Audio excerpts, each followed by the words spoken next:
எந்த தலத்திலும் கிடையாது. அந்த திருவண்ணாமலையினுடைய இன்னொரு பெயர் அருணகிரி அப்படிங்கிறது. அருணம் அப்படின்னு சொன்னா நெருப்பு அப்படின்னு பேரு. கிரினா மலைன்னு பேரு. அந்த அருணகிரி அப்படிங்கிற பேரை வச்சுக்கிட்டே அந்த ஊர்லயே அவதாரம் பண்ணவர் யாருன்னா அருணகிரிநாதர். முருகப்பெருமானுடைய பக்தர்களிலே ஒரு முடிமணியாக திகழக்கூடியவர் அருணகிரிநாதர். 16,000 திருப்புகழை பாடினார். பணிவே உருவானவர்.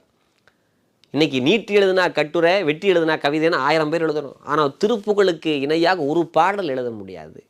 அவ்வளவு அருமையாக பாடக்கூடியவர் திருப்புகழில் அருணகிரிநாத பெருமான். பத்தர கணப்பிரிய நித்த நடித்திடு பக்ஷி நடத்திய குபகூர்வ பச்சிம தட்சிண உத்திர திற்குளம் அற்புதம் அற்புதம் என போதும் பூராமே வல் எழுத்துக்களாக பாடுறாரு. கொஞ்சம் வேகமாக சொன்னால் பல்லே உடஞ்சிடும். அந்த மாதிரி இதை மென்மை எடுத்தார். மண்டலங்கொந்தும் இசை தந்தனன் தெந்தன வண்டிடம் கொண்டு தொடர் குளர் மாதர் வண்டிடும் தொண்டையமது பூராமே மென்மையாக இருக்கும். இப்படி எல்லாமே சேர்த்து பாடியவர் அருணகிரிநாத பெருமான். உலக இலக்கியங்கள் எல்லாம் இறைவனை பாடிக்கொண்டிருக்க அந்த இறைவன்